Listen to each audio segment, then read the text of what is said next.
Welcome, guys. I'm very excited to have you guys here. My hope today is to have a very open and honest conversation about ESG.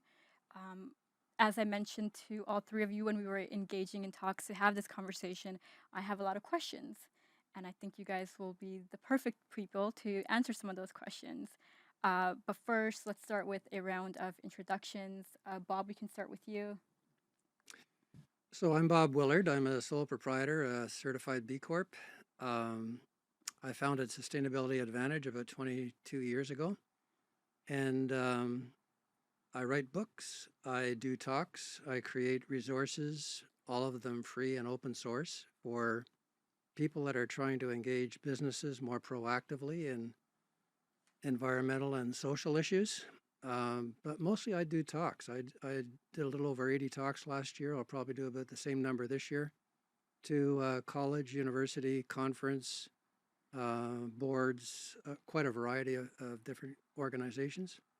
So mostly what I try to do is help businesses see that it's in their self-interest to be more careful about their environmental and social impacts, to be more positive with those.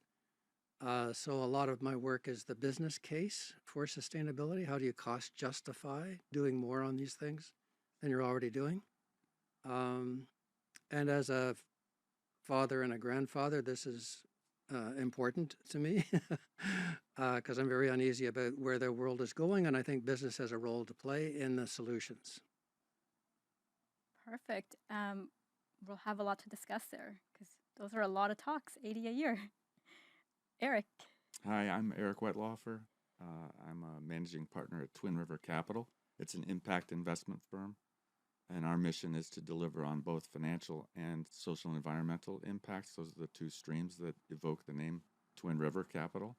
I'm also a director of the TMX, which is Canada's Stock and Derivatives Exchange, and IMCO, which is a large pension plan here in Ontario. And really my career is about investing and advising and helping companies, engaging with companies and leading companies to achieve their goals and hopefully increasingly in a more sustainable manner through understanding their social and environmental footprint, through measuring the impacts of their outputs, their products, their services, but their other outputs as well. Perfect. And Dirk? Yeah, my name is Dirk Matten. I'm the Hewlett-Packard Chair in Corporate Social Responsibility at the Schulich School of Business at York University. I've been in Canada for 15 years. I'm originally from Germany, as my ineradicable accent gives away. And I have been interested in the role and the interface of business and society actually from my high school years. Because I grew up in an area in Germany which was old industrial, think Hamilton in Canada, old industrial heartland, which declined due to business decisions, but also got revived due to business decisions. So this really made me curious, and I had some time in business, but for the last 25 years have been an academic, and this the rise of this interest in these questions is really fascinating, and so I'm happy to be here today. Thank you. Yeah, the questions and interests are very fascinating. I mean, I'm an example of that, and that's why I wanted to have you guys here. It's a very fascinating topic, and there is a lot to discuss. But I always like to start off these conversations with definitions so that everyone is on the same page. So today's topic is ESG. What does that mean? What actually is ESG? I feel that people have different perspectives, but I would like to get your perspective so that everyone knows where you stand and what we're going to discuss. We can start with you again, Bob, if you like. Sure. I think originally ESG was a synonym for sustainability. So it's talking about the impacts of an organization on society and on the environment. So it's what are sometimes called the inside out impacts, the impacts of the company on the society in which it is immersed and the environment. Lately, it's been used in a different context. It's more about the impacts of society and the environment on the company. So when we talk about ESG, it's very often used as an adjective for risks. So ESG risks to the company, to the finances of the company, because of environmental forces such as climate change. So it's become more of an adjective than a noun. It's become an adjective for risks that could do damage to an organization if it's not ready for them. And it's becoming more and more narrowly focused on climate change. It's not bad. It's just different. So we need to be concerned about both the outside in impacts as well as the inside out impacts of an organization. So it's really what is sometimes called double materiality, both of them. Do you guys have any thoughts? Yeah, and I'm in full agreement with Bob. That I think that's a great explanation. I'd only add that different stakeholders have different emphasis on how they do it. If you're an investor, you're trying to understand how much progress maybe a company has made along these non-financial factors, and what kind of financial implications that has for the company, whether it's risks or growth opportunities. If you're a customer of a company, you want to understand their products and how much damage or how much help their products are doing in the world. If you're an employee, you might really care, particularly the younger people, I would say. More likely the younger generations are looking at companies as potential employers, or where they do already work, and to try to understand whether these companies that are aligned with their values. So it's different perspectives on ESG depending on sort of where you're interacting with the company. Absolutely. Yeah. No, I think this ESG discourse, which has emerged in the last, I would say, 3-5 years, but it's the latest label of the field. It's very fascinating in the sense that if you are a professional in this area, and also as someone who has studied it a little bit for the last 30 years, it is really a miracle that you have this area where business interacts with society and you get all these new labels. It started maybe in the 1990s, certainly in the US, with business ethics. Then it was corporate citizenship. My chair, endowed by Hewlett-Packard, is corporate social responsibility, which was a big thing. Then sustainability came up, and that really shapes still a lot what we do at Schulich. Recently set up an area called sustainability, and now it's ESG. And sometimes, certainly in my part of the world among academics, but also practitioners who do this, they say, what is this? All these labels, all this alphabet soup, what does it really mean? And I think Eric made the point, and that's really the point I want to pick up, that business role in society is defined by, as you said, stakeholders, by people who interact with business and have demands towards business. And that makes the language change. And in that sense, it is the latest dynamic. And if you look at ESG, what I find very interesting is that if you look to older labels, there was always a conceptual idea behind it. Sustainability, there's there are layers. Now we are in a sort of ideal postmodern world where it's environmental, social, governance, period. 3 almost randomly collected things.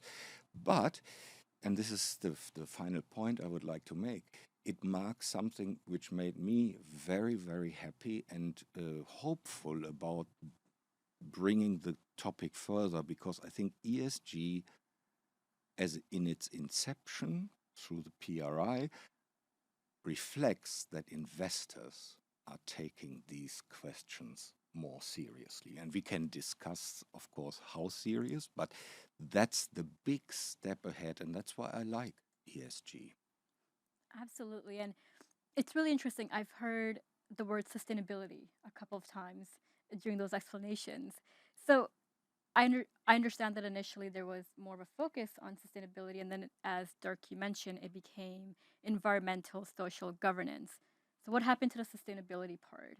Um, I've learned that there's a bit of a contention with ESG and sustainability and some differences.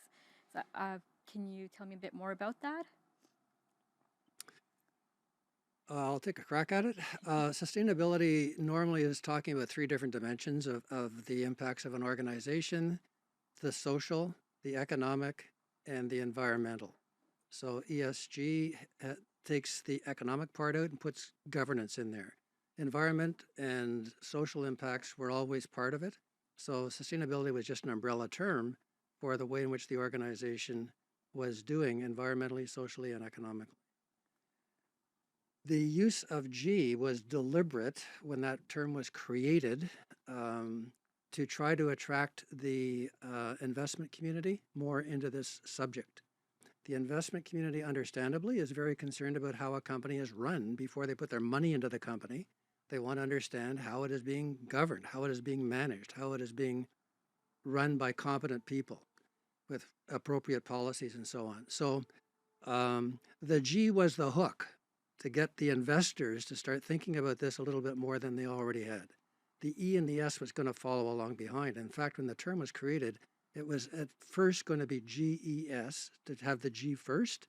And then the people that created the term decided that, we better put G at the end because they'll never get to the E and the S if it's at the front. So it became ESG. And it was actually very good at getting the investment community, the finance community engaged in this topic more than they had before, because part of good governance is paying attention to the environmental and social impacts of the organization, as well as, of course, how well it's doing on the financial part. So ESG has now been taken over almost by the finance and investment community, and that's not bad or good, it's just the way it's happened. But there are almost holy wars between people who feel very, very strongly about the term sustainability and what it has underneath that umbrella term and what ESG has evolved into being. So we get very polarized conversations about this stuff. I think the way we started off on this conversation, saying that they're basically synonyms, but different lenses from different stakeholders, is still appropriate. Absolutely. Eric, Dirk, do you guys have thoughts on ESG versus sustainability? Sure. I mean, I think what we're trying to get to here is, and I'll speak for the investment community, that's my background. When I came up through the business, analysts and portfolio managers very focused on the short term. And so a lot of this is about time horizon. You don't get a quarterly report and immediately jump into, well, how much did they spend on R&D, on long-term, capital projects this quarter. You look at how sales were relative to last quarter, try to make trends and try to understand whether a company's doing better than expectations or worse than expectations. And the idea of sustainability is, well, if you're really an investor and not a trader, and you want to own these companies for the long term, what are the critical things for a company to pay attention to so that it is around and successful and beating its competition and a great investment to own? And so that's kind of the idea of sustainability. But yeah, without a focus more on the E and the S side, the financials can naturally dominate because they're very easily countable. It's what people are used to counting and measuring and tracking and setting goals for, whereas people don't have as much experience and are not as comfortable tracking a company's environmental and social footprint and setting goals for that and understanding the impact. And management teams and investor relations groups are not very good at articulating those either. So we're getting better over time, but it is a struggle because we were trained on other things. That makes sense. Yeah. I mean, just to add to this discussion, maybe I can share a little anecdote. 15 years ago, I was working in London, England, and was director of a program which was called Management and Sustainability. So in the first year, I had this cohort of 12 students from a certain country, not the UK. And I was puzzled why they were in the room, because they were so not interested. And by week 3, I had a sit down with them, and it turned out that they were recruited in their country by someone who said, this is about making business sustainably, profitable, long term. And so they ended up in this program which was about environmental sustainability, about ethics, and all these business responsibility related issues. And of course, they had no idea. And I think that's part of the reason why sustainability became so popular, right? That who could be against sustainability, right? It's a good thing. And in that sense, we have always seen that business tends to amoralize ethical issues, climate change, labor conditions in the third world, and so on. And a lot of these labels do exactly that. And I think sustainability had a big role to play there, and it was the job of Bob and others to say sustainability actually means more than this. What we are seeing now with ESG is another way to amoralize the whole thing. It's about environment. Yeah, we know it by now. Climate change, the palpable impacts of it. Social, we see that this is important. And of course, governance. And that's, I think, where the investor community maybe comes in. And in that sense, putting it on the last order in some ways makes sense, to not forget what it actually is about. But that's really how it works. So the way I look at it is that the language, at the end of the day, is a way to integrate and interest a community in these issues, whether it's ethics, sustainability, corporate social responsibility, citizenship. At the end of the day, it doesn't matter. The important thing is that we have an area where business is seeing its responsibilities for these broader environmental, social, and ethical issues. Right. That's really interesting. And what I heard a few times there is that the lens has changed from what is best for the world, i.e., climate change, in terms of its impact on people, to its impact on the corporation and the firm, which makes sense if you do look at it from a corporate lens. Your concern is going to be, what is this going to do to our firm, and how do we mitigate it? But as we move on and people become more and more aware of these issues, they do want to create a positive impact. So, for instance, in the investment community, investors are very focused on investing in products that meet their ideals, that they feel will actually do some good in the world. And so we have all these funds out there with, high ratings, and this is a super ESG friendly fund. This one is not. This stock has a high ESG rating. This one doesn't. And I personally have found the rating system to be a bit confusing, where I do question why certain firms have the ratings that they do and other firms don't. So I'm hoping you guys can shed a bit of light on ESG scoring, like what is happening, and why is for instance, an oil company, a gas company, have a high ESG rating. Yeah, I'll take a bit of that. I think the requirement that these services have in front of them is to rate every public company.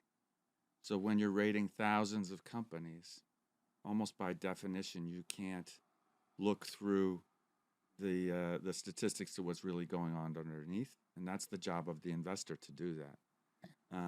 We see a corollary exactly from what happened with Moody's and S&P in the financial crisis, right? They wanted to rate every single debt security in the world, and they rated a bunch of them AAA, and investors who would simply follow the rating might find themselves in deep trouble. as these things were clearly not quality investments. So here you have the same kind of situation where these rating services want to rate every company in the world. So they look at a lot of different factors, but you get an A or a B, a yes or a no, a binary rating if you have a committee on this, if you have a policy on that. What the company actually does with that policy, they may not disclose. It may be tough to really understand, right? So it's the job of the investor to look through these ratings, because there are a lot of companies that on one service they're rated highly as a good ESG candidate, and by another rating service that's looking really at the same things with a poor rating or a below average rating. And you don't get, as an investor, necessarily any transparency as to what the weight of the different characteristics are when you aggregate them up to a final score. You don't get that kind of transparency. It's a black box. So I think the more thoughtful people are getting beyond the ratings, and they're looking at the impacts of these companies. That's what I'm doing at TwinRiver, is trying to understand what are the positive impacts of the products and the services when they're released out into the wild. What difference are these companies actually making? Is it an education company? Is it a clean tech company? Is it a healthcare company that's products and services are really doing great work? And you can measure that, and you can measure the actual difference they're making. Sort of get to the data, move beyond the scores, get underneath the scores and the ratings to the actual metrics themselves, the raw data. Right. The reason I asked that question and why I've been thinking about this for the past little while is because of Elon Musk. He's a very active Twitter user, and you'll find headlines from him pretty much every other week talking about this. And he was upset with the rating that Tesla received, and that did make me pause and question. Tesla is considered to be one of a very green company. They've pretty much revolutionized the way we use transportation. And so I would expect a company like Tesla to have a higher rating, for Elon to be happier with that. But he's saying that his firm is being treated unfairly. And so is there truth to that? Like, what do you feel is happening in that situation? I understand your point, and it makes complete sense that these agencies have thousands of companies worldwide. Everyone needs an ESG rating because ESG is very popular. Everyone wants to know what the rating is. And so there is a sense of there's just too much to do, too little resources. But when you have like large companies that really stand out, and when they feel they're not being treated fairly, I do wonder what might be happening over there. Yeah, I mean, it's a big company, and no company is perfect, and there's a lot of pros and cons with every company. You have to net it out to what difference is that company making in the world and what's important to you. If you are doing wonderful things on the environment, but at a great human cost, and or non-direct environmental cost, then what's the net to you as the investor? You have to figure that out and do the work, right? So he may be upset with his single rating on his company. I would argue that any single rating on any company is something that people should be upset by, because it can't capture really the totality of what's going on in a large, complex company. So the company is doing a fantastic job at moving forward, the electrification of transportation, but the governance is questionable, and other parts of their company is questionable, and it's up to you, the consumer, to educate yourselves on those nets and what's really important to you, and make your decision in that way, and communicate that if you have clients. If you're investing for other people, it's not your money; it's a sacred trust, and you have to communicate, and you have to be accountable for those decisions to your clients, who are who are ultimately the reason that you're managing money for them. I mean, to just pick this up, Eric, the interesting debate I find about, for instance, electric car is that nobody looks at the life cycle environmental impacts of producing battery, lithium mining, all that kind of stuff. That is not talked about, and that just I say this not as an epiphany, but reflecting again that all these questions companies face come from society, with the level of information we have, with the level of attention we pay to certain things at a certain time. And that makes, of course, all these rankings and ratings very, very subjective. You know, a number of my graduates here work for Sustainalytics in Toronto, and you know, they can tell you stories about the complexity of grasping and reflecting these things, because ultimately these ratings reflect investor preferences. And that's a very old debate. We had that in the early 1990s when the FTSE for good in London, for the London Stock Exchange, and the Dow Jones Sustainability Index were set up. And they had just different philosophical approaches. The FTSE said some companies are never going to be on our index. Nuclear power was a big thing and other industries. Whereas the Dow Jones said, no, life is life. And there are companies who do fossil fuels and who do all sorts of other things, which not all of us may agree are good. But what we do is we do a best in class. And so they have for every industry the best performers.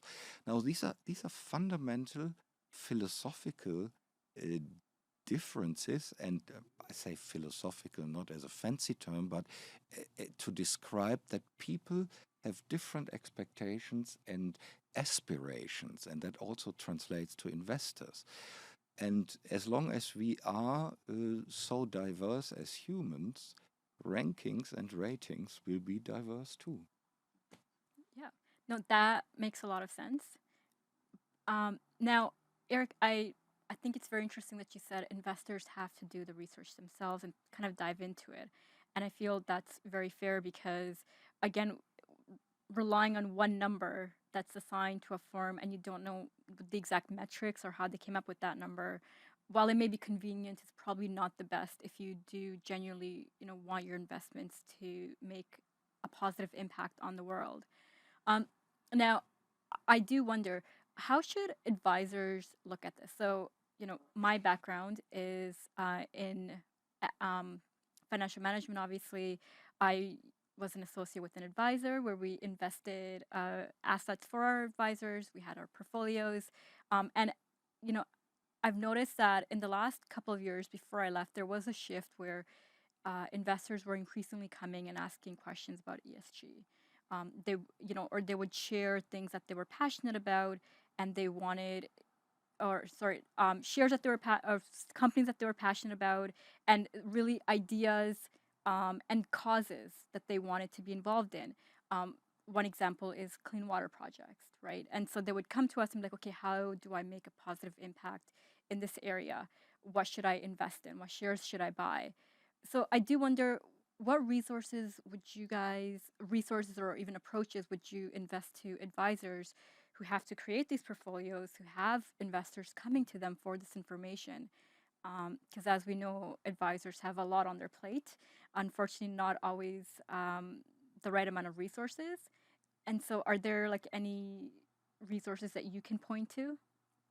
I mean, there are fund rating services. Morningstar is a great example, and they recently took the fairly aggressive step of disqualifying something like 30% of the funds that had been labeled as sustainable as actually not qualifying for that designation. So the most important thing for an advisor to do is get beneath the label. If a company has labeled their fund as sustainable or ESG or clean tech, go at least try to get beneath that label, look at what's in the portfolio, what are the top holdings of the portfolio, or look at some more independent evaluation service to try to understand whether you can confirm what the company is saying about how it manages the money is actually coming through in the portfolio's holdings.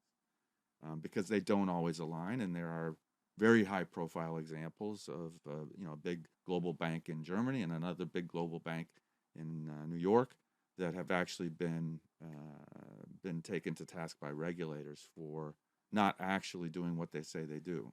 So, I mean, the fact is we're on a journey here, and a lot of these labels and a lot of these practices are evolving and changing, but this kind of conversation and discourse is exactly what is needed to improve the level of the game. I mean, we're still debating regular financial accounting after over 100 years of it. And so to expect ESG measurement and ESG scoring and management of these portfolios to be perfect after, just a decade or two, I think is a little bit aggressive, but a lot of attention is being paid. And I think you're going to see great improvement, and the advisors are going to have a lot more help 5 and 10 years from now in understanding what really is authentically ESG than they do today. The rating game is a really challenging game. I mean, people want a number, but they also want the detail behind the number. And the transparency of all of that detail is always a challenge for the rater, because that in some cases involves some proprietary approaches that they're using. So I think it's, as Eric was saying, it's important to understand what's behind the number and the criteria that were looked at. So Corporate Knights, for example, rates and ranks the 100 largest publicly traded companies on the planet as to how sustainable they are. And they every year put out a global 100 list. What's really impressive is that you see all the detail behind that. They started off with about 14 criteria. They're up to 21 now, and they cover all the bases: environmental, social, governance. And you can see the way in which these companies scored on each of them. So you've got the detail behind it. So as you say, if you want to know how they're doing on water, you can see how they're doing on that particular indicator, that particular criteria, that KPI. And that's where the ratings are really helpful. You get an overall number, but you can see the detail behind it. If you can't see the detail behind it, it's kind of useless. So Sustainalytics goes through the same kind of challenge of coming up with a single rating, but also being as transparent as possible about all of the data behind it. And I think that the thirst for scores, the thirst for ranking and so on, sometimes gets us into unfortunate situations where we're just looking at one thing. So when you mentioned Tesla before, their product may be pretty sustainable other than the life cycle implications of the batteries and so on. But the company, as a company, how is that being run, governed? How is it being governed? How do they treat their employees? How do they treat their communities and so on? So if that's important to you as an investor, you want to know that information. So having the backup behind the ranking, I think, is more important than the ranking. Absolutely. And I think there has been a shift towards that because as we've been discussing, people are no longer just accepting that number. Well, the number is very convenient and it's easy and everybody wants it, so they have an idea of at least where to start, or a general guidance of, okay, this company is in the right area, this one is not, based on ranking. There definitely is more of a move towards research, but I think the issue is, where do I start? What resources are available for me to go and start evaluating these firms? And that can be a difficult process depending on the information out there, but also because there's so much information that you don't know where to start. But yes, Dirk. I think Eric has made the point. It's a young field. Let's give it some time. And I see it from my end of the trade. We just got an endowment by a large Canadian bank for a chair in sustainable finance. That's just starting. There is a guy coming in who can contribute to develop these things. It's a new thing. And by the way, other rankings, think of the AAA ratings of all these bonds that led to the financial crisis in 2008, right? Ratings and rankings are not perfect, right? And this is a very new area. And yes, we need to develop the expertise and the criteria and make them robust and make them maybe even stronger. But I think it's an exciting journey that has started. Let's not forget this. This wasn't a conversation to be had 10 years ago.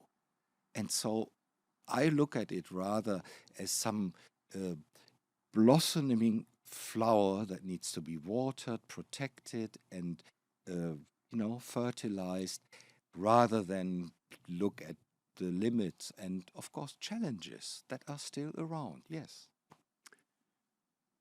But on some issues, we don't have that much runway. I mean, we don't have the luxury of taking forever to figure this out and be really rigorous about it. So I kind of applaud the efforts by the Securities Exchange Commission, the SEC in the US and the CSA in Canada, to get stock exchanges to require listed companies to be more open about how they're doing on critical issues like climate change. So the effort by the SEC to require companies as part of their Form 10K or whatever to disclose how they're doing on the task force for climate-related financial disclosures factors, I think is really, really good. While we figure out all of this other stuff, at least give the investors enough information on critical issues that they can make a more balanced judgment as to whether they want to put their money into those companies or support them. It's always a pleasure to be on a panel with Bob. I've been there a couple of times over the last 15 years because I would like to take up this point, and I'm glad that I don't have to make it as the crazy academic. But if we really question the whole ranking game and say this isn't quite doing the job, or there, a lot of greenwashing and a lot of things going on which are actually counterproductive in a really bad way. I mean, we can say that. I think the real step we have to make here is question the current model of corporate ownership. I think we see a lot of progress towards ESG. Yeah, we see a lot of progress to these with regard to these goals when we change the idea of ownership, not market governed, and that's where these rankings comes in, and that's their value, that they add this new dimension to our established way of corporate ownership through markets. But if we look at new ideas, if we look at social entrepreneurship, if we look at B Corps, we see very different ideas of ownership, which is not based on basically gambling on the stock market. Currently, corporate ownership is like a casino, basically.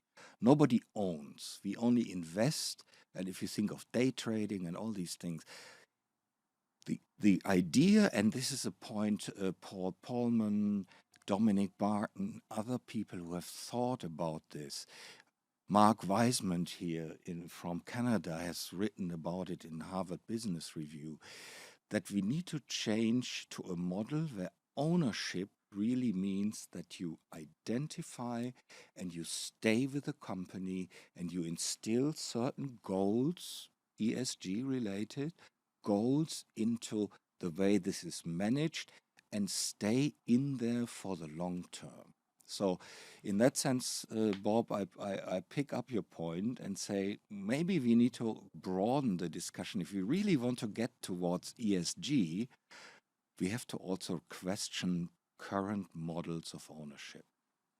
Yeah, I mean, there are some very innovative employee ownership initiatives that are underway to provide better and more easy access to capital for ownership transitions from founders to their employees, for example. And you can't do that at a huge company, huge listed company, but for what used to be much smaller companies, now with maybe more medium-sized companies, for the employees to take a bigger role in the ownership and the governance of their firm going forward.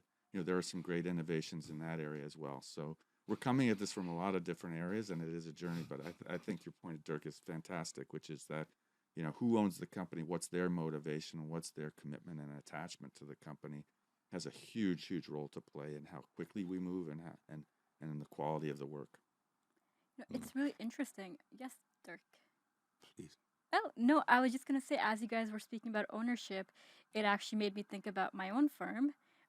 So at CGI, one of the things that I noticed was that we called our employees members, not employees. And there was from day one, a push to um, participate in the share purchase plan, and obviously there's an incentive to do so because we wanted to make an impact and to have our employees' voices heard by being actual owners. And it is longer term than day trading, which Dirk brought up.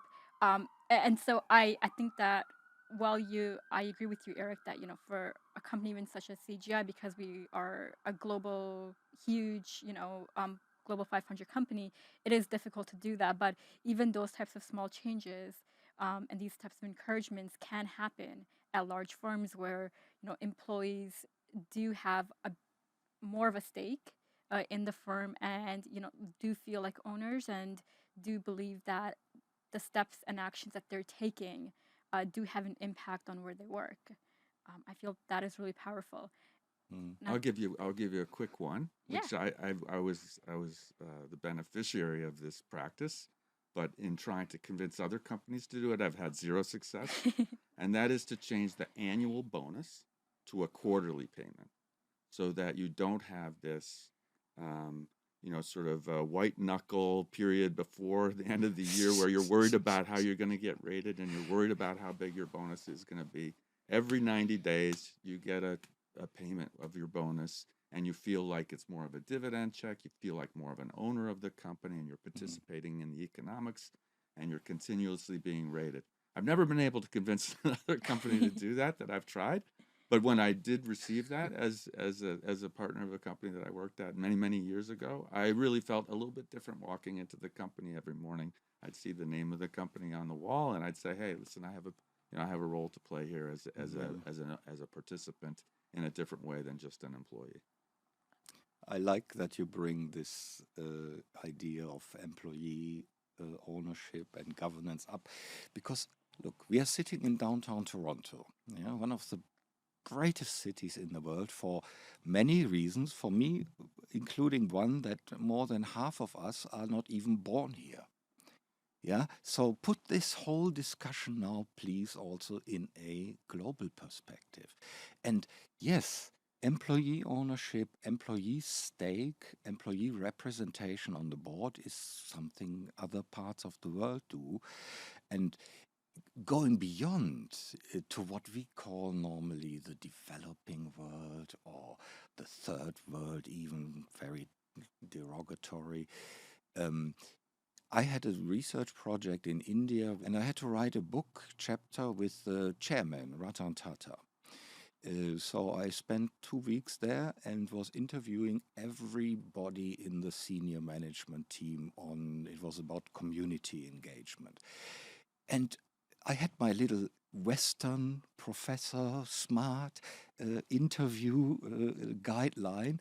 And after day 2, that went into the bin, because the conversation topics in this part of the world, what the purpose of the firm is so different. And, this company is number 66 on the Forbes index. So it's a big, major multinational. They own major brands and everything. Yeah, it's not a let's say Ben and Jerry's kind of thing. It's a serious company.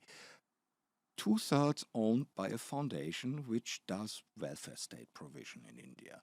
And if you talk to the senior people there and ask them, what's the purpose of your operation?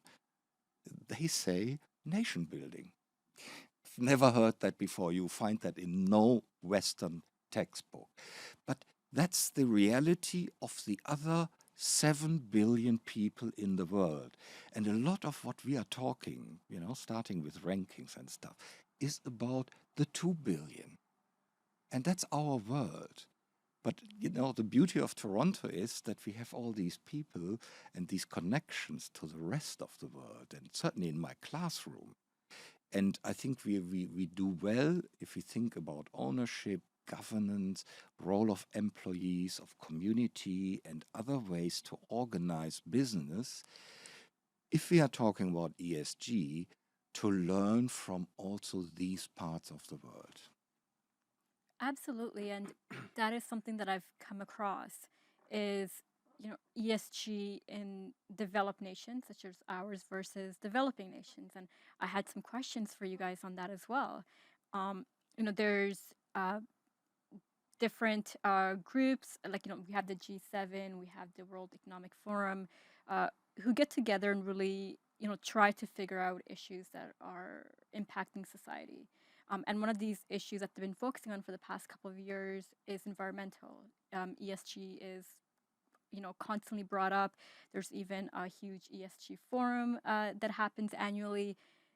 So I do, this is something that I've been trying to understand and I struggle a bit with is how does a developed nation, try to help these other developing nations sort of catch up, and also um, is it ethical? Is it okay for, let's say Canada to say that India should do things a certain way? That because we're doing them a certain way here, that they should also have to take up those policies? Like, how do you have those conversations and how do you create a fair framework for everyone? Yeah, we went through this. In a previous life, I worked for IBM Canada for 34 years, and we did a lot of work on culture in the company. And being an international company, there was always this question as to whether or not the culture that we were experiencing in a North American context was appropriate in other jurisdictions, in other countries.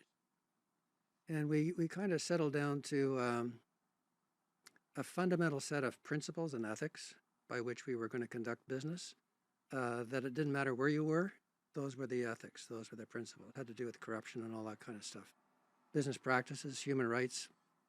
There were variations, of course, within each country as to emphasis and so on, but there were some consistencies. So in terms of business model, governance, I think it doesn't matter where you are, good governance is good governance. But it also comes back to purpose. Purpose of the organization is going to be different in different jurisdictions. And the good news is that there's been a little bit more legitimization of this question of purpose in the corporate world in the last few years. In 2019, the Business Roundtable, which is the 181 CEOs of the largest corporations in the United States, largest corporations in the United States, the CEOs said it's time for us to revisit the purpose of the corporation. And everybody knows the purpose of the corporation is to maximize shareholder wealth. 3 words, mantra drilled into you in MBA school. And what they were suggesting is maybe it's time that we tuned that a little bit and that we kind of maximized stakeholder well-being. And they went into a little detail as to who those stakeholders are.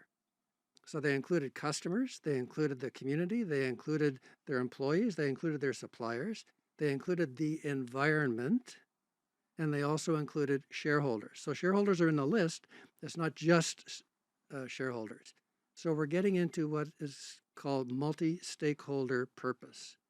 And once you get into that, that affects your governance, because if your purpose is to improve their well-being, it makes sense that they be represented on the board. And therefore, even if it's not employee-owned, it's appropriate for stakeholders to ensure that the company is fulfilling its purpose if it is trying to improve the well-being of stakeholders. So I think that purpose, ownership, stakeholders, governance is a very intertwined conversation. And a lot of what we try to have boards do is to make darn sure the company is fulfilling its purpose. That's their number one reason. Purpose drives governance, governance drives everything. So if they're going to do that appropriately, and it's a multi-stakeholder purpose, then it makes sense that there be better representation on the board of those folks, including employees. So I think as we start to come to grips with this, the legitimization of other voices as to what the company is doing, could be doing, should be doing, is being legitimized wonderfully, and it's long overdue. because maximizing shareholder wealth has got us into a bad situation in the world, and I think it's time we change that. With respect to the developing versus the developed, you know, carbon dioxide doesn't know boundaries. Math and physics don't know countries.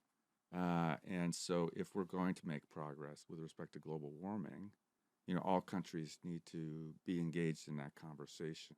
I agree with, you know, I think what you were suggesting, which is that it's a little bit presumptuous of the developed countries that have built their economies on the backs of burning fossil fuels to be dictating to the developing countries, you know, that exactly how they're going to do it.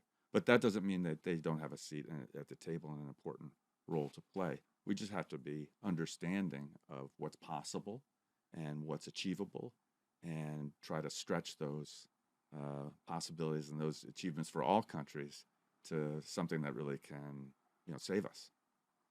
Yeah. And yes, Dirk. Yeah, just picking up, Bob, from your point about the purpose of the corporation. It would be very interesting what you guys think, particularly Eric, as an investment professional. Can we really make bigger strides towards what ESG is aspiring to achieve, right? Can we make these bigger strides in the current form of corporate law? Isn't the legal setup of the corporation, certainly in North America, but also in other parts of the world, just putting the vehicle on a rail that is never quite going in the direction where we now see it has to go? Question for you. Well, the letters of incorporation of companies, even if they're incorporated in Delaware, permit them to be B Corps, purpose-driven corporations. I mean, B Lab has gone to enormous. I'm a certified B Corp. I'm on the B Corp Standards Advisory Council, so I'm pretty close to this. And there's always been a myth that that you're not allowed to pay attention to other stakeholders rather than just shareholders. That you're not allowed to as a corporation, and which is not true. And there are lots of opportunities for organizations, corporations to be incorporated in jurisdictions in a way that definitely enables them to pay more attention to all stakeholders rather than just shareholders. In Canada, there was never a problem. In the US and many states there was. And many of those have now adopted an opportunity for companies to be B Corps, which means that they are intended and required to pay attention to all stakeholders. So I don't think there's a legal hurdle that we have to overcome anymore. We just have to make the decision and have the courage to make that decision that that's who you are as a company. And I think that it's possible that if you're paying attention to other stakeholders, that it in some ways is in service to the shareholder, because ultimately they own the company. And so if the company is measured only by its quarterly earnings, the value of the company, then it's a little bit more difficult to come to that conclusion.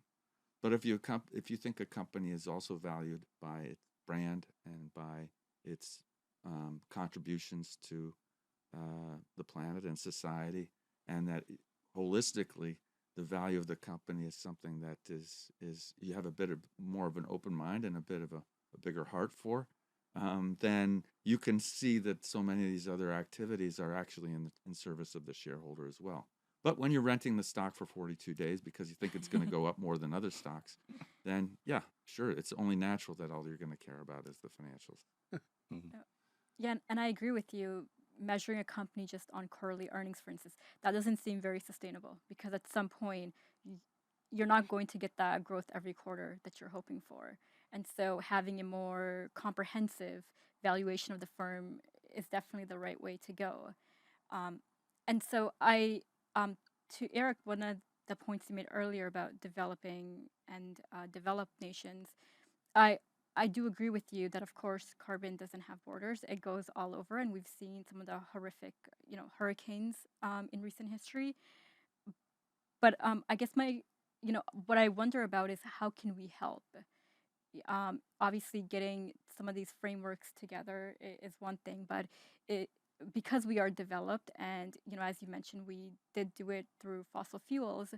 Um, how do we help these other countries not rely on those same sources? Because two wrongs don't make a right. Like we went the way we did because there was just no information available at that time, right? And we used what we had. But now we know better. We are a bit more enlightened in that area. So how do we sort of help these other nations reach the point where they don't need to rely on it anymore, where it is sustainable? And there, I suppose my hope is always for broad global cooperation, where everyone does the right thing for our planet because we do share it. And as you mentioned, there's no borders on that, right? And we're all international, as Dirk has mentioned before. Toronto is a good example where we're all here, but most of us are from different places. So it is possible for everyone to get along and be together, but how do we do that on a global scale while helping some of these nations? Yeah, I mean, my view is it's a bottom-up thing more than a top-down thing. So, yes, carbon doesn't have, a geographical constraint, but neither does capital or talent or technology. So, my experience is that, for example, at Canada Pension Plan, where I used to run public markets, we invested in solar projects in India. So we brought more capital to solutions, and if education is a global market, and if people can move to those areas where they can have a more of an impactful career, and many people are returning to where they grew up from being educated in other parts of the world to work on some of these problems. So it's talent, it's capital, it's technology that hopefully, from the bottom up, can help to solve a lot of these problems. And I think that probably, I'm more of a bottom up person. But it's not that I don't believe in the top down work that places like the WEF and the COP and all those they serve as important symbols and guideposts for where people are supposed to go and what people are supposed to think about. But it is the work on the ground that's going to make the real difference. And I think that through some of these investments and new companies and feeding the real solutions to the problems on the ground, that differences collectively, cumulatively get made over time. Absolutely. And you are the impact investing person, so you would know this best. Yeah. No, one of the words you said there that I find very powerful and I think can solve many problems is knowledge, right? When you share knowledge is probably the most powerful thing you can share with an individual, a firm, a country, anything, because knowledge and wisdom, have brought us to where we are today. So sharing knowledge, I think, is always the best first step, so that these individuals in these nations have an understanding of of what the impact is, of the direction in which we should all be headed.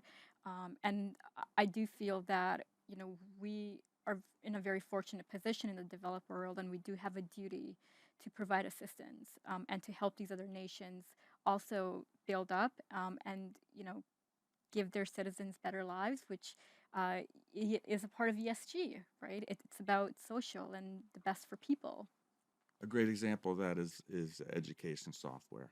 So that also knows no boundaries, right? And you can pull up language learning software on your phone at almost zero cost. Learn a second language. In Canada, if you learn a second language, the academic studies would show that your economic opportunity increases 6 to 8%, something like that. But in Africa, if you learn English as a second language, your economic opportunity goes up 60 to 80%. An extraordinary jump in your economic opportunity. So there's great ways for solutions to be delivered and through people's smartphones, whether you love them or hate them or both, like me. For solutions to be delivered that from the more developed world to developing countries that can make a huge impact. Absolutely. You mentioned COP. I do. So COP has their annual ESG conference every year, where they try to provide knowledge, but also set some goals for the future. So I'm curious, what are your thoughts, and do you feel that that conference has been impactful? Well, it gets attention, so it keeps the conversation going, and the fact that it's annual keeps it fresh. There were high hopes for the last one, COP26 in Glasgow. But the track record of the parties, the conference of the parties, the countries that bring their pledges and their ability to actually live up to those pledges is pretty pathetic. Nobody is living up to their pledges. And the Secretary General of the United Nations is becoming pretty direct in basically calling countries liars.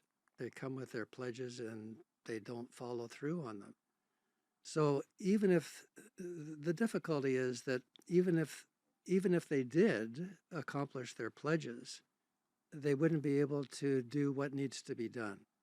So we need to keep the temperature of the world globally less than 1.5 degrees centigrade above pre-industrial levels. If all of their pledges were satisfied, the ones they brought to Glasgow, it would only get us to 2.7 degrees centigrade. So that's not good enough. So not only are the pledges not being met, even if they were met, they're not good enough. So the courage of countries to do what needs to be done is not evident.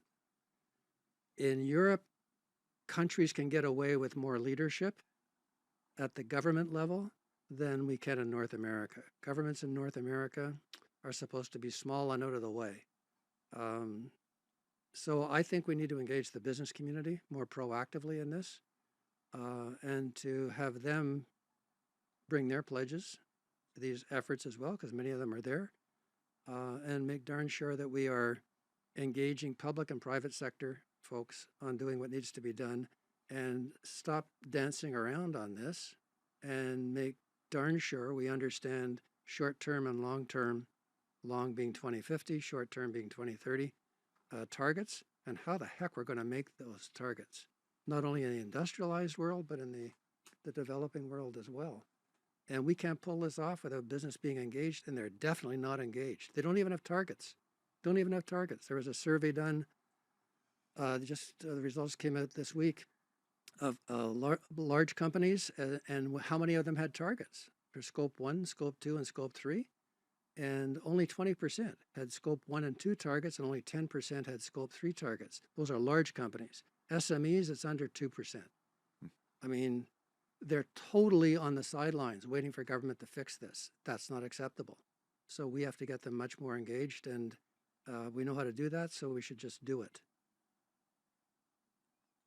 Yeah. So the COP it's a good lightning rod for discussion, but man, the vested interests that are dominating the dialogue, the fossil fuel sector, and the influence that they have on what is finally decided is really quite scary. I mean, I knew they were good. I didn't realize they were that good on being able to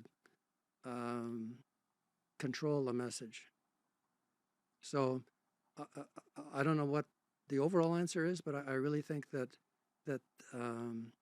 it's time that the COP pledges and actions between pledges, between COPs, really picked up the pace.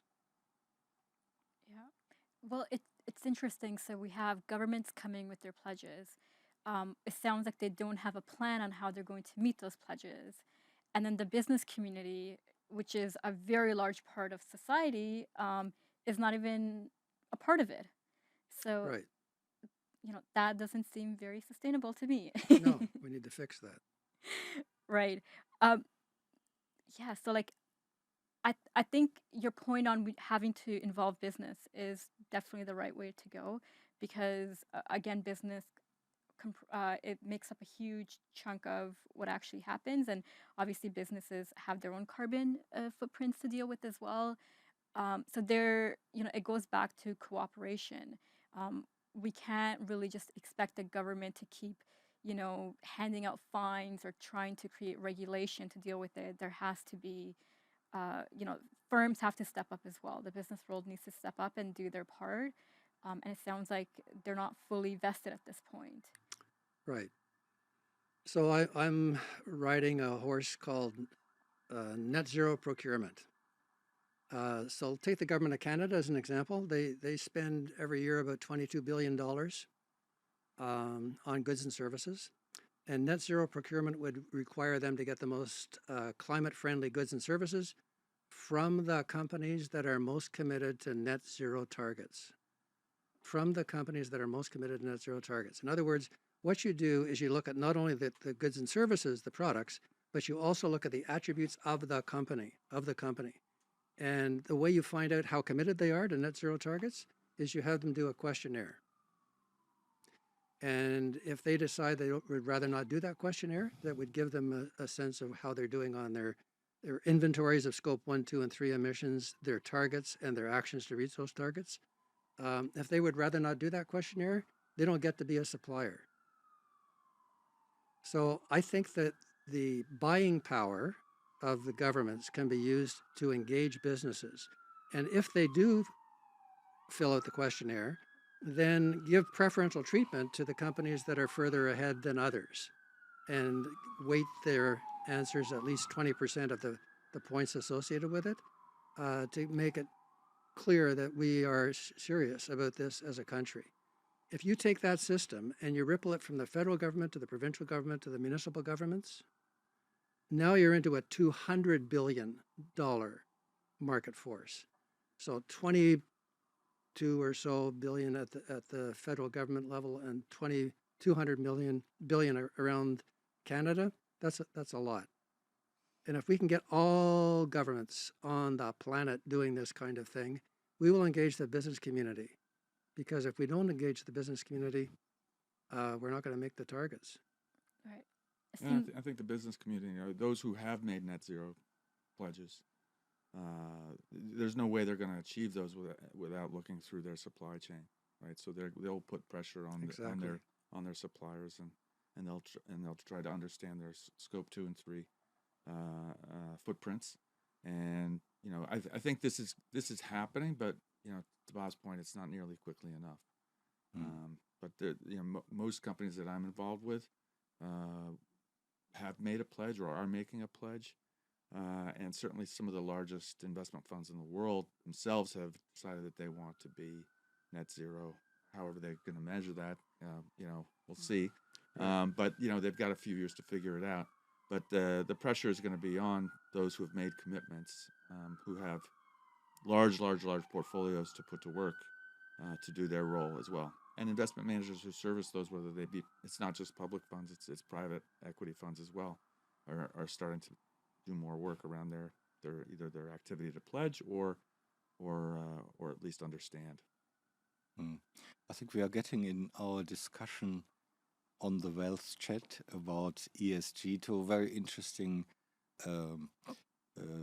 perspective, I think, which is very important to understand also ESG. I think the whole rise of ESG has a lot to do with the belief that we can use market forces and market incentives to achieve these ESG goals, right?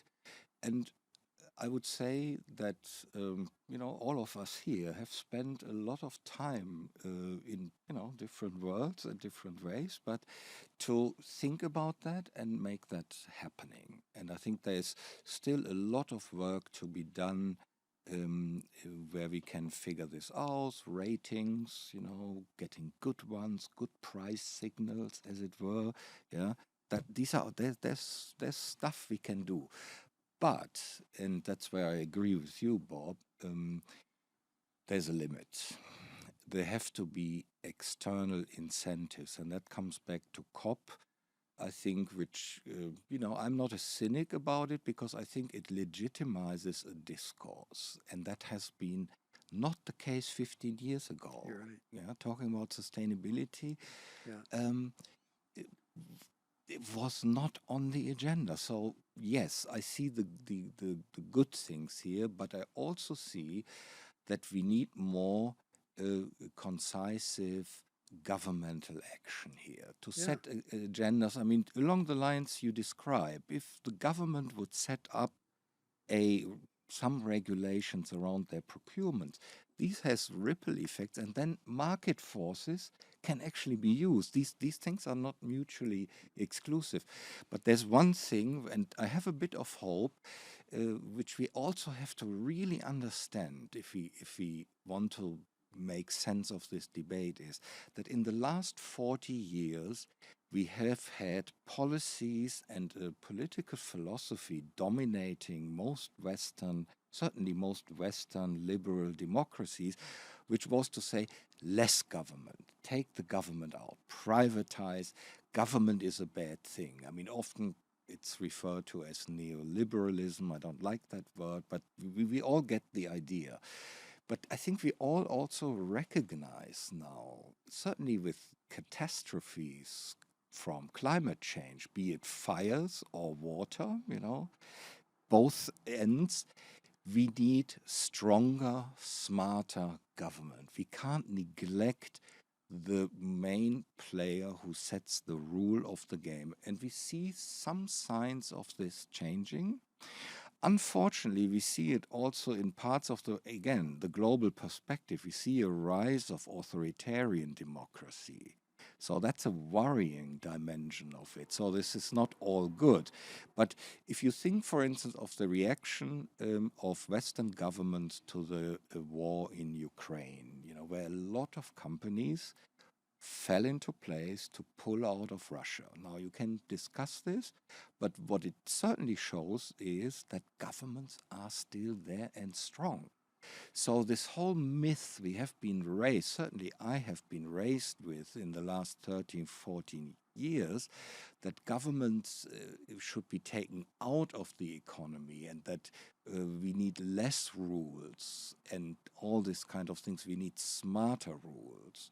And we need smarter people in government along the lines, the example of procurement, lower taxes, all this myth. We need smarter ways of doing this. And I think we see a resurgence, and I think also for a coming generation of practitioners, but also students, this is a new area to rethink what we want our governments to do for us. I was at a Clean 50 conference last week, and there was an award given to Halifax for the work that they were doing on climate change and circular economy, but mostly climate change. Halifax has been hammered by severe weather events. So Halifax increased their property taxes, which is heresy. I mean, nobody increases property tax. Halifax increased their property taxes by 4.5%. And 3 of that 4.5% was going to go towards helping Halifax get ready for more severe weather events and also get their act together on climate change. The initial reaction was outrage that the property taxes were going up. And then citizens all of a sudden started to show support. And in fact, they insisted that this tax go through. So the support for government leadership, government action on these things is very often determined by the timing of it and the location of the government. I mean, if you haven't personally experienced these kinds of severe weather events, you're probably not going to be as inclined to support moves that are going to help protect you against them. But it was encouraging that when the stars align, you can accept in North America leadership from governments. In Europe, the culture is quite different and the leadership from government is much more accepted. In North America, small government is good, big government is bad. It's spiraling us into a hole that's going to be very hard to get out of. And I think we have to legitimize good government. Humans have a great track record of doing the right thing when there's no other alternative left. Yeah. So hopefully we're not heading all the way there. but it is an interesting period of time that we're in that our economies have been built more on the software side, and that whole argument that software is eating the world. All of our fixed assets have been in place, and our supply chains have globalized, and our energy sources are secure until they're not. And then in the pandemic and with what's going on with the war and the disruption in energy, and at the same time as we're trying to transition energy, what we've recognized is our hardware isn't set up for the future. And so to make those kinds of changes with governments and business leaders that are not used to that, but are used to optimizing something that's very much in place and has been working well is a challenge. So there's extra challenges that we have here to work through at a period of time where we're also trying to do right by just managing our companies towards a better ESG kind of a future. So there's a lot out there right now, and to be challenged with this as a business leader or as a community leader is difficult. But it's great to see examples like in Halifax. That's fantastic story. Yeah, those are some very good points, and I want to unpack a few of them. I do feel supply chains were brought up earlier. I think that's a really important area to look at. But your government example of raising taxes to help the eastern provinces prepare better is a good example, and I think those citizens are more willing because unfortunately they have been victims of hurricanes, which is very sad. I do want to go back. I do think about what Dirk said though about needing smarter governments, because governments it's a bit tricky because there's a lot of bureaucracy, so there's a fair amount of inefficiencies that come with bureaucracies as well. While it's obviously very important to think things through, to take steps to make sure that nothing is being missed. At the same time, it feels like it can take years to do an evaluation. Let's say, right? Well, outside there's wildfires, there's hurricanes, and so how do you become faster, stronger, more agile, more efficient?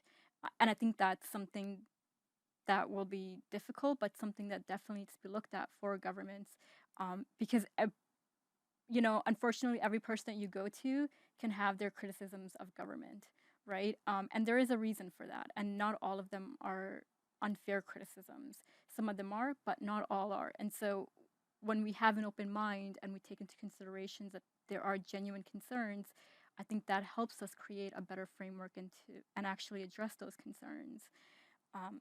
It's really funny that if we're talking about Canada, a headline for the past few weeks that caught my attention that was interesting was, during the cabinet meetings, one of the leader of the opposition said to Prime Minister Justin Trudeau that he was being a hypocrite because he keeps flying around on private jets, and yet he's trying to lecture to people about being more green and climate change.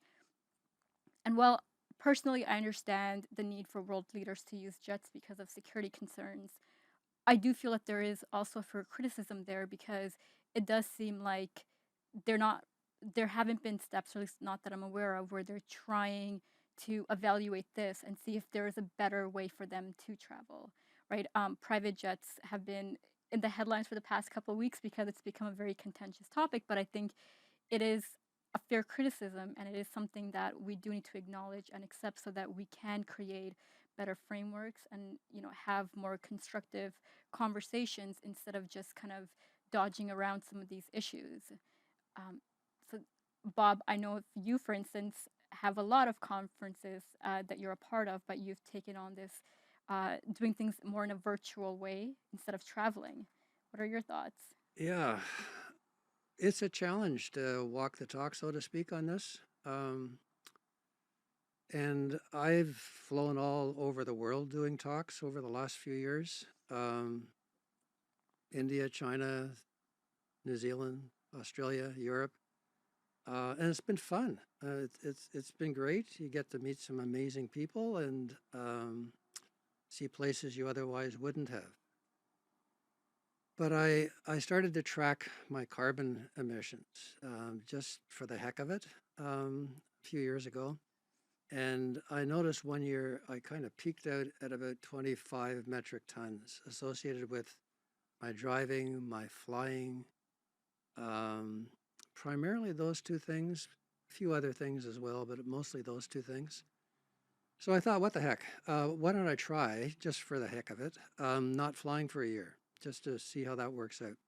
So I changed my business model, and that was pre-COVID. So the acceptance of conference organizers to have me talk virtually rather than being there in person was a little bit problematic. They weren't that excited about it. But in the majority of cases, I was able to get them to agree to that. If I was doing a talk for a college or a university course, that was pretty easy. They had the technology, so it wasn't a big deal. So I found that I didn't do quite as many talks, but that didn't matter. Most of them are for free anyway. So then I thought, okay, maybe I'll stick with this, and I'll also stop driving a internal combustion car. So I got a Leaf, electric vehicle, Nissan Leaf, and did a couple of other things. And for the last 3 years, my carbon footprint has been 0.1 metric tons as opposed to 25. And I think I can keep it that way. And I've had 3 requests in the last month to go somewhere, and they're really good events, but not good enough to have me try to get there by plane. On the other hand, I'm starting to do some more detailed calculations as to what it would take to get there by bus, by train, by car. And I'm finding that if I travel by myself in the car, as opposed to somebody else in the car with me, it's almost a per passenger kind of calculation. And my carbon footprint's going to be higher if I drive there in my electric vehicle than if I drove by a bus or in some cases a plane. There was a conference in Atlanta that I wanted to go to. It'd take me 16 hours to get there by train, 50 minutes to get there by plane. That's a lot of difference. And if I drove an electric car, I'd have to stop and charge and all that stuff. So what I'm trying to help you understand is it's easy to make the decision, but man, it's not trivial. You really have to decide that this is your new business model and that's who you are. And that comes back to your purpose. And most of my decisions are pretty determined by the purpose of Sustainability Advantage, which is try to walk the talk on this stuff and clean up my own act first. So it's fun to give it a shot. I have the luxury of being able to do this in a way that works for me and works for the things I care about. But I fully understand that this is not typical. I use the feel-good option of buying offsets when it's a quick click on the airline reservation website, and it seems surprisingly cheap. It's $5.60 for one I did yesterday from Boston to Montreal, back to Boston. So I'm curious if you've looked at that option. Yeah, offsets are a little problematic in a lot of cases. That's what I figured. Yeah. Regardless of whether they're planting trees or whether they're technology. So I use bullfrog power for electricity as well as natural gas as well. So I charge my car with renewable electricity. But I realized I used offsets for quite a number of years. And then I just kept digging to try to understand exactly how these things were offsetting my carbon footprint. And I became more and more uneasy about what they were doing and how they were doing it and who was looking after the trees after they were planted and how long would it take for them to absorb the carbon that I had emitted. So you end up with more questions than answers very often with offsets. There are gold standard offsets. I used them for a few years, but now I'm not using any offsets. Right. I find with offsets, tracking is very important. Um, it- so at CGI, for instance, we've have pledged to net zero, something that made me very happy. I'm very passionate about the environment. Sustainability is extremely important to me, which is how I got into the ESG field. Was what can be done, what's happening, how do we make the world a better place. So I was very excited when CGI announced that they were going net zero. And I know that in our firm, like we're a technology and consulting firm, so we have data centers, and they consume a fair bit of power. So we've been switching over to renewables as one of the things that we're doing. I'm also part of a sustainability committee that we have. So in fact, actually this upcoming weekend, we're gonna be planting trees, which I'm looking forward to. But there are like little small things that can be done, which I find are better than offsets. I'm not saying all offsets are bad because I just don't know. But with offsets, I feel like it's a black box and I have no visibility into it. And again, I prefer to do things where I can see the impact and I know something is Yeah, good actually for you. happening. Good for you. Yes. It's a journey. It is for all of us. But good for you for giving it a shot. Yes. That's great. Well, we're definitely trying. We're trying to be as green as we can be. Good. That's for sure. Now, the other part of this, of course, and we've kind of touched on it throughout the conversation, is technology. So, the conversation always comes back to technology is going to save us. So I'm curious, what technology is out there that's going to save us? Well, certainly, when it comes to clean energy, it's dependent on technology, whether it's wind or whether it's geothermal or you can debate nuclear or water.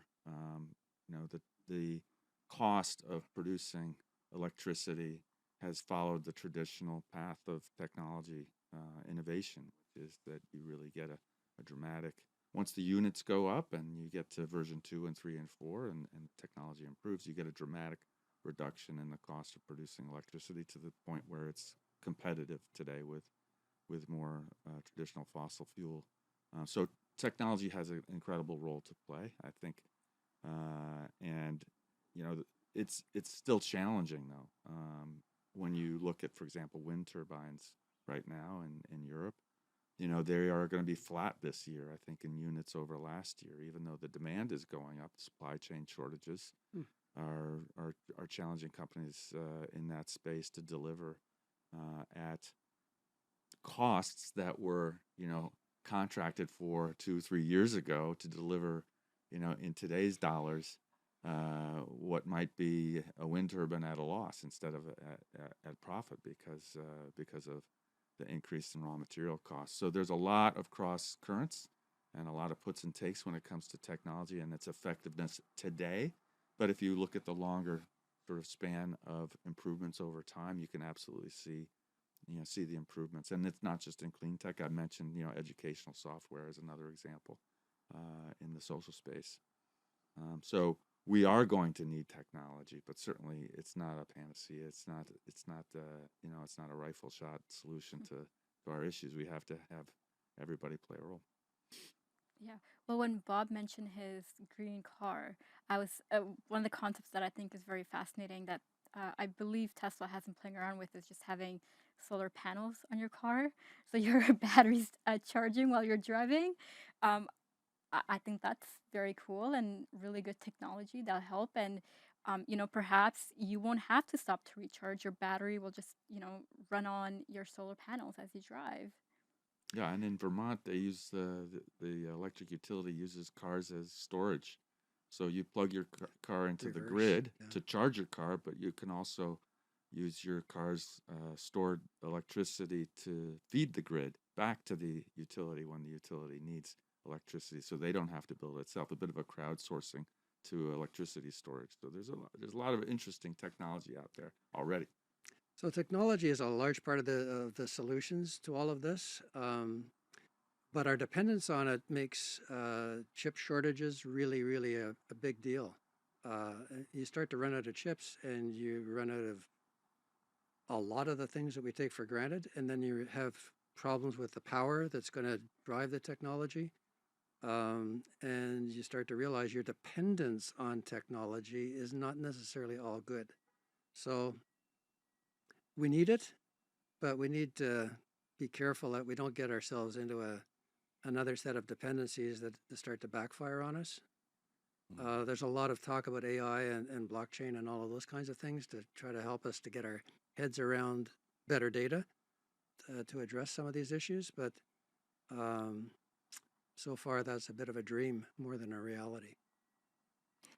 Yeah, I think Bob and Eric have made this point very astutely, that there is a huge potential in technology, especially if we talk about environmental improvements, climate change, waste management.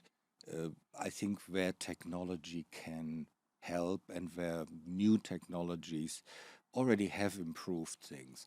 But since we are talking about this systemic level now here towards the end of our chat, I don't think it will be a technocratic fix. And I think it can go in both directions, or in two directions. I think we need a rethink about government and governance and setting new rules for the game for all the players, right? And I think that's a trend we haven't quite discussed, but it's very also important to see in the ESG field that in many areas what industry is trying to achieve, business sectors, to create rules for the game for every player, because then you get change and then everybody does the same thing. But there is a second aspect. So this would be the upward aspect, or bottom up aspect, if you like. But there's also a top-down aspect, and that, Eric, you mentioned with technology and the way new technologies, especially IT technologies, empower people at the bottom. Access to information, access to education. The game I am in is changing under our feet, and the pandemic has just pulled the rug a little bit, and we are just realizing that maybe what we think education is at a university isn't what it really is for most of the 9 billion people on the planet, right? And so this will be great and exciting, and I think we will see a lot of change with empowerment at the bottom. And I think technology, yes, is a game changer. We see that already, and there's, I think, hope that technology will do this.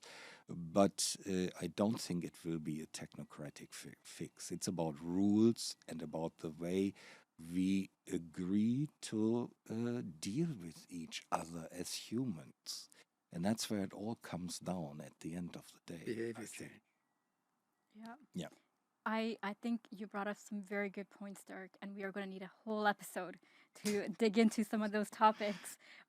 We do need to wrap up, but there were a few things that were mentioned, and one thing that I really wanted to quickly touch on, and that is greenwashing, because we spoke a bit about, Bob, you brought up blockchain, and that's one of the ways that you can actually track impact that companies are having. So just thoughts on, there's been a lot of greenwashing. We've of course seen the SEC get involved because of this. What are your thoughts on this, and how do we fix this problem? Because it's come to light a lot more in recent times. Yeah, there are NGOs and social media that are pretty good at calling out companies on greenwashing.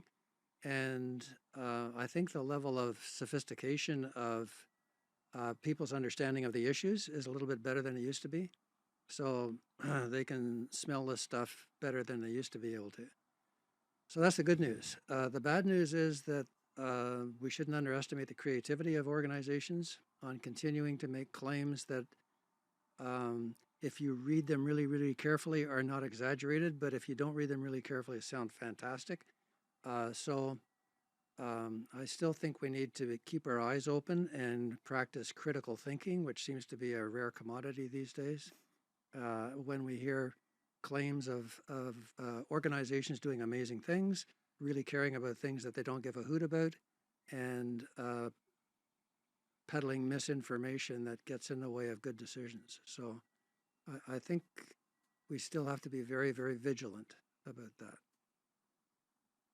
Yeah, I mean, the second order effect is that it gives the whole movement a bad name, right? So you see egregious examples, and people with an anti-ESG agenda just use those to attack the entire movement towards more responsible and sustainable ownership and management. So I think that, to me, you're always going to have people who misbehave and companies that participate in greenwashing. The real sad part is that, you know, it puts the whole movement under scrutiny when there's a lot of people doing really authentic, really great work as well. That is very true. Well, this has been a very enlightening conversation. I've learned a lot. Thank you for being here and for chatting with me. It was fun. Thank you. That's great. Perfect. Now, for a bit of housekeeping, I would like to remind everyone that WealthChat is currently a monthly episode. Episodes will drop towards the end of each month, and we will have clips in the interim for you guys. If you enjoyed this episode, please share it, and also please like and subscribe. Thank you. Matt, I just had a very interesting conversation with Bob, Dirk, and Eric.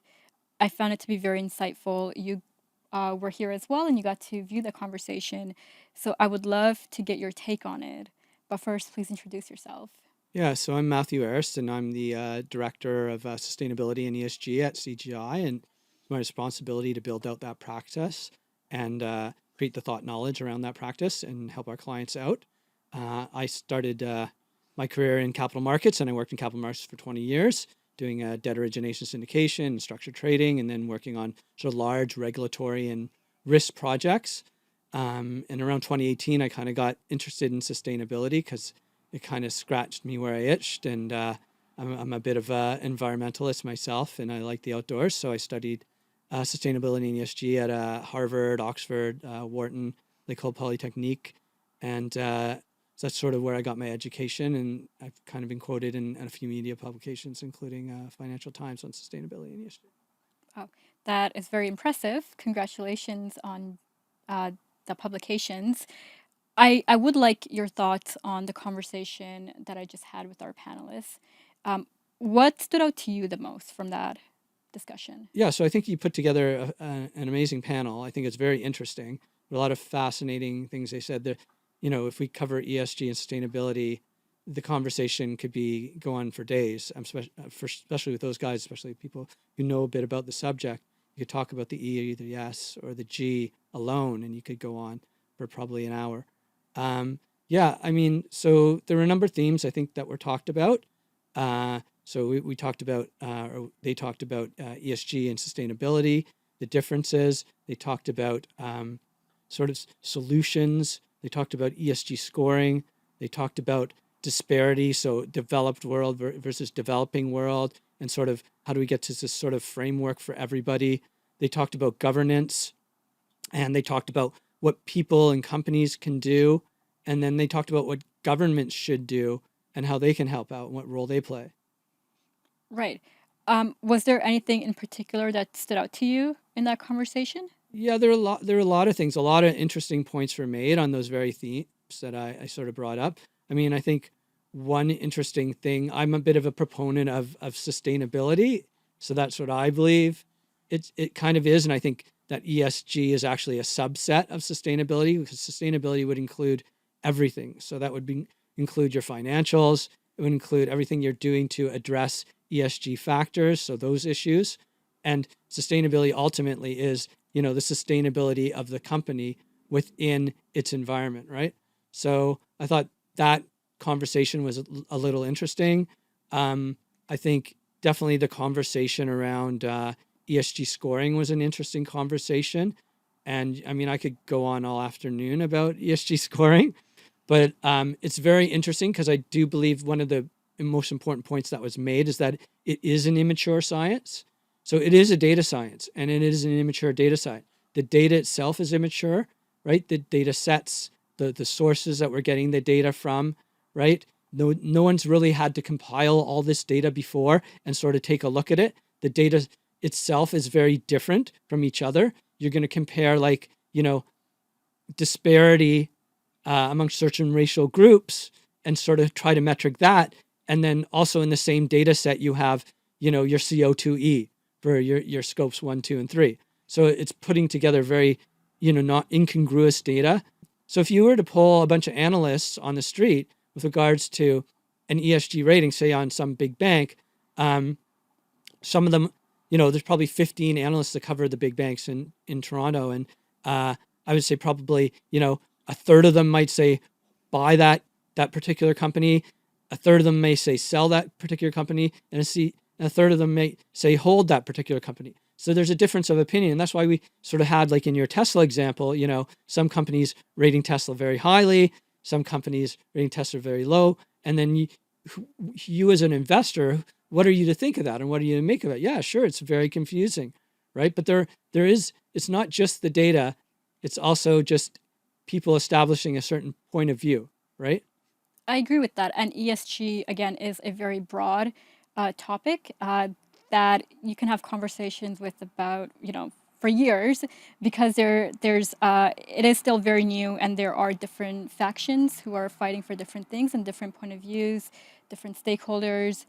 One of the things that has made me hopeful is the ESG practice at CGI that you are leading, because I've gotten to see that there is a genuine desire and push to have actionable results, right? It's not just about doing an assessment for a firm and then giving them a stack of papers and saying, all right, that's what you do. We're actually really trying to give them actionable insights and help them on their journey to becoming better compliant with ESG regulations, and also just having meaningful impact on the surroundings and our world. So from that side, can you speak a bit about CGI's practice and what you're hoping for and the mission with that practice? Yeah, so we kind of, so at a very high level, what we are hoping for is we want to help our clients. We want to help our clients achieve their sustainability goals. We want to help them establish a strategy that's cohesive and comprehensive and that they can really execute on and understand what they're doing, and that a plan that they can actually integrate into their operations. So we want operationalization, because that's where you'll really achieve and understand and realize the benefits of doing sustainability in ESG. And so we kind of look at our clients in different ways. So we have clients who are involved in the investment industry, so they have specific needs with regards to ESG and sustainability. We have clients that are involved in helping clients issue products, like banks, right? So they have certain ESG needs. And then we have clients who are involved in industry, right? Manufacturing, extractive industries, IT, for example. And so they have specific needs as well. And our role really is to help them through our thought leadership and through our methodology to address the ESG challenges that they have. And there's a number of challenges they have, right? They have challenges with regards to things you already talked about with the panel, like CO2e, so emissions, water usage, plastic, right? They have challenges with regards to ESG reporting, which is soon to become mandatory, right?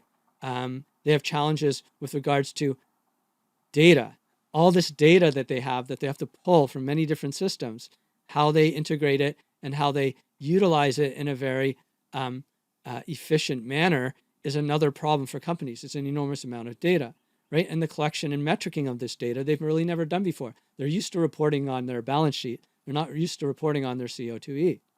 So this is sort of our role, is to help them achieve all the different tasks that are involved in helping them accomplish sustainability in ESG.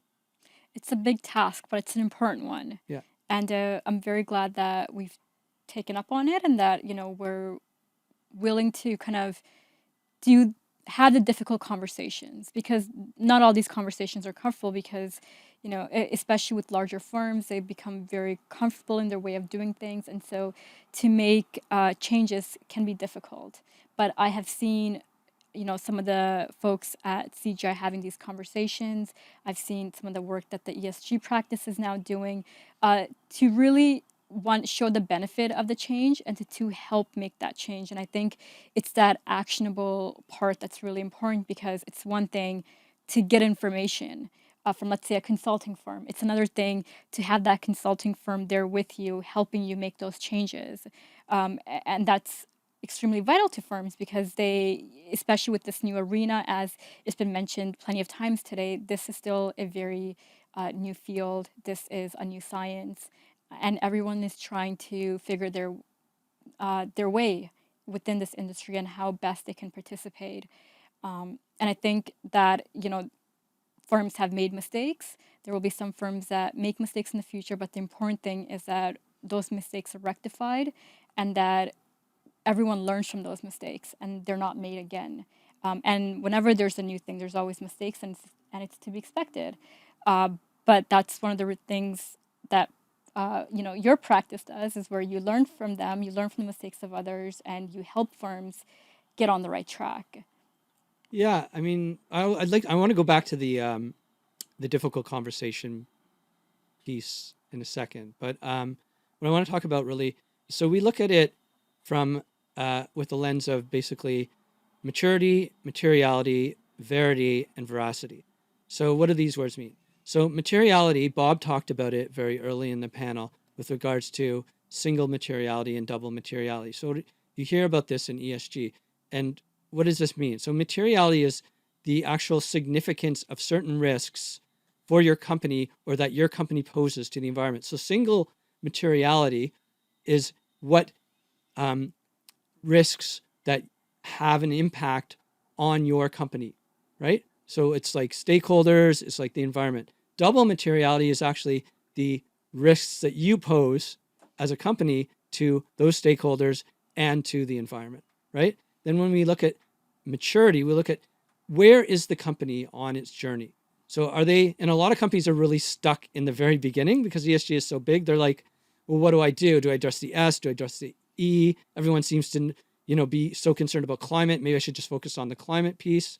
And then what's this thing G, which most companies should know a lot about, but you'd be surprised.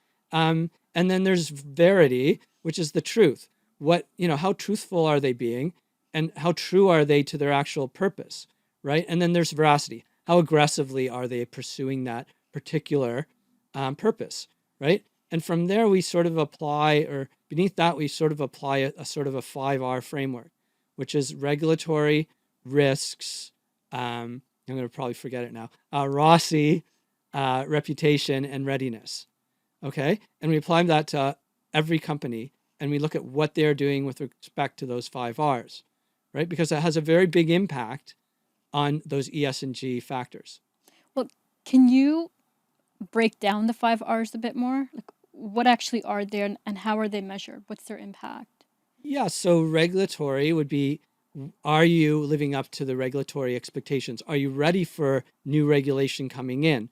What kind of framework do you have, or structure do you have to address regulatory issues? So as I said, like ESG reporting is going to be mandatory 2024, and it was mentioned by, I think it was mentioned by Eric, by the SEC and the CSA, which are the securities administrators for Canada and the US. So are companies ready for that reporting, right? What kind of infrastructure do they have in place? What kind of, are they going to be able to transparently report on that in a robust and accurate way? Then we look at reputation. So what kind of risks, what are you doing currently in your current state that's creating more reputational risk for your company, right? Are you addressing any risks out there reputational wise that should be addressed? Companies these days are leaving a lot of risk just out on the table and not addressing it and hoping it won't, make a difference. And then suddenly they have an acute event and they have to react to it. And as we've seen, oftentimes they react very poorly, right? They don't own the mistake, or they they cover up the records because they don't want anything found in discovery. We all know the famous Ford Pinto case.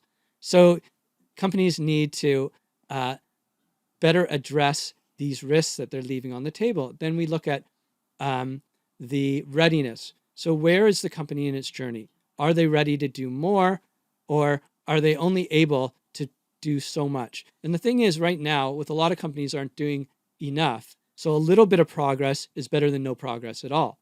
Then we look at ROSI, which is a return on sustainable investment. And that was a metric developed by the New York Stern School of Business. And really, this is where the rubber meets the road, because companies really want to know, if I invest X, right, what am I going to get back for X, right? So, and a lot of this is qualitative. It can't necessarily be immediately metric, but you can explain to them that you're creating these kind of opportunities. And did you think about that before, right? And you're creating the opportunity to innovate. You're creating opportunities to optimize and realize efficiencies, right? So these would all go into the ROSI that companies need to sort of be informed about, because when they make decisions, really companies like to make decisions about, I do this, what does it cost? Like, what does it cost in X, or what will it deliver to me in X, right? And X is usually a dollar sign. Right. That makes sense. And these 5 R's, the sustainability practice that you're leading is able to help firms define and create plans to meet them? That's correct. Yeah, we create like a roadmap, and we look at them. What are they doing around these things? And we say, these 5 things are really the 5 things that you can most address and most handle at the moment. And so we really think you should dig into them.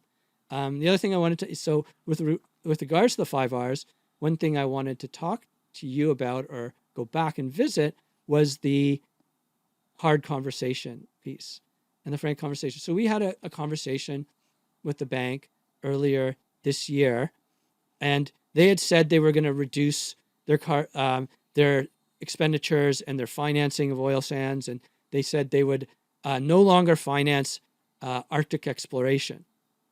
And we found, and they said this in an investor presentation, and we found a document produced by like 300 NGOs, some significant, I won't name them, but it showed actually data to the contrary. They'd only increased their involvement in the oil sands. So I took this to the CEO and I said, like, look, I'm coming from a place of love here. I'm saying, why would you put yourself out there and say you're not going to do something when you ended up doing it? You should have probably better communicated and better consolidated your operations and had them talking to each other to really agree upon what could realistically be stated and what realistically could be achieved. Because you've done to the contrary, and a lot of stakeholders will not be happy about this. And he kind of said to me, he was quite a thoughtful man, the CEO, and he was at first a little defensive, but then he was like, yeah, you know what? This is not very good. And we really, really do have to do better. And ESG really, at its heart, is mostly about what are you saying and what are you doing? And most companies right now are saying 80% of ESG and doing 20% of ESG. And we really want to move the dial so that they're doing, really like what some of the most sustainable companies, and we mentioned Corporate Knights in their list, and most of these companies are really doing 80% ESG and talking 20% ESG. And what you will find with that magic formula is that if you're doing 80% ESG, people will notice you. They'll notice your actions, because actions speak better than words. And they'll actually create media around you to say, oh, look what this company's doing. And, oh, aren't they sort of an example of what should be done? And so you don't have to talk as much. Yeah. And, in your example, I think that was an important example because, excuse me, it goes to show that people do have good intentions, right? They do want to set out to be on this course of becoming very ESG friendly. They want to make a change, but there are certain policies that have been around for a while now. If you take banks and their lending, for instance, like they've been doing that for as long as they've been in existence, and they've lent to everyone. And as it was mentioned in the previous conversation that I had with our panel, we've used these sources, and so obviously they were viable for us at that time. And it's important to keep in mind that all these firms are also transitioning. So it's good that they realize their mistake and they're doing it, right? And I think for you to have those types of conversations where you're bringing it to their attention is really important, because now they realize it. Because obviously everyone wants to go out there, they want to say the right things. And, you can argue that they ultimately also want to do the right things. But it can be difficult because sometimes you have contracts in place. There's, like a whole lot of things that are in the background that we're not privy to. So for them to, say we are going to, for instance, cut out funding, it's very possible they have that full-on intention, but it's just that they also have contractual obligations to meet. So for, that is a plan that needs to be set in action, and then they need to move towards it. But if we talk about funding, something that I think is also really important, and I want to speak about it with the panel, but unfortunately we didn't have the time today, is transitional funding, right? Like transitional funding is big, and you can't just, say that a firm is not ESG positive, so we just cut out all funding to them. They want to become, if they genuinely want to become positive, there are avenues for them to do that, and that is transition bonds, which are very big in Europe, and Europe is known to be very green because they've had these types of facilities set up to help their firms, and I think it's something that we need more of in North America, because we do have these corporations who want to move in a more ESG friendly direction, but they do need an avenue to get there. And so transitional bonds are really important. I think they will play a big part in our future to help these firms live up to the words that they're saying, do the actions, not just the talking. Yeah, so I think there's a lot to unpack there. I think so. You've raised the whole conversation around divestiture versus sort of hold and advocate. You've talked about market forces, and you've talked about vehicles to actually catalyze change, right? So if we're talking about divestiture versus hold or underweight or threat to underweight and advocate, that's a big conversation around that. So a lot of investment firms are saying they're going to totally divest in this industry because it's dirty, or they just that's an exclusionary, or they used to call that negative screening, right? And so there's an argument for that. I don't think that really helps. What I think it helps is to have some teeth in the game. So that would be to maintain your position, right? Or maintain weighting, but threat to underweight, and then advocate, push the company to improve, push the company to make a bit of progress. And then you brought up the subject of sort of market forces. So like banks, right? Banks sort of have a lot of influence because they are the gatekeepers of the money, and the money is really the grease of the whole economy. It makes things work, it makes things happen, right? So the banks really play a key role, and this role is the whole role of sustainable financing, right? And that's the other point you brought up with regards to transition bonds. Transition bonds is like one vehicle or one mechanism within the sustainable finance sort of tool set, right? There's sustainability loans, there's sustainability bonds, there's green bonds, right? And all these vehicles are a form of financing where the banks can actually work with the company. So how they actually work is there's like sort of key performance indicators that are ESG related built into the bond, and in order to meet those sort of, and then they establish targets. In order to sort of get the money, it's contingent upon environmental or ESG performance, right? Depending on if it's a social bond or if it's a pure ESG bond or is focused on governance, right? And so in order to get the money and then to get the money again, they have to show that they're going to perform. And they actually get the money at a slight discount to market, right? In order to, sort of encourage people to issue in this way. And I think it's an amazing vehicle. And it has been used well, and then it has been used not well. And there's been some, conversation around greenwashing, unfortunately. And that's when I think right at the end of the conversation of the panel, I forget who brought it up, but the creativity of of the financial industry or the creativity of companies to sort of, I think it was Bob probably, to sort of find ways of doing what's asked, but going around the rules, or sort of bending the rules to be more preferential or more advantageous towards what they want to achieve, maybe not exactly the objectives of ESG. So, right. No, that's a good point. And I think, again, it does all go back to this being a very young field still. And as there's more exposure to things like transition bonds in this market, it will get better. People will learn to read it. I mean, ESG has been around for, well over a decade now. And right now we're finally tackling the issue of greenwashing.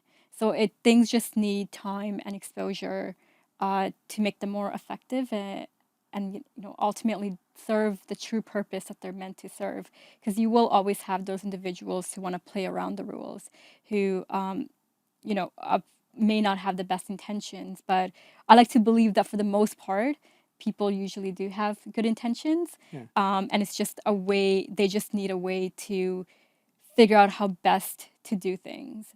Now we do need to wrap up here, but I wanted to give the final word to you on, CGI's mission within this space and what we're hoping to accomplish. Yeah, I mean, so what we're hoping to accomplish is to develop this advisory and consulting business, help our clients really both transition and really drive their ESG purpose and integrate it fully into their operations. We also have a solutions oriented, because as you know, CGI develops a lot of IP. So we have some fantastic IP solutions, like, we have satellites that can, predict wildfires. We have, and they're currently involved in a big project in the UK for seagrass, which is one of the biggest carbon sinks in the world. We have smart metering, so, Internet of Things type solutions. And we have sort of more advisory type solutions, like we have our sort of maturity assessment and many other offerings on the advisory side that we are going to, bring to clients in a best practice manner in order to help them achieve their goals. Perfect. Well, thank you for having this conversation with me, Matt. I've learned a lot, and I think it's important for the market to know that CGI is very dedicated to ESG. This is a field that we're putting a fair bit of resources into because we genuinely want to make a change, and we're always here to help clients. Thank you very much. It was my pleasure. Of course.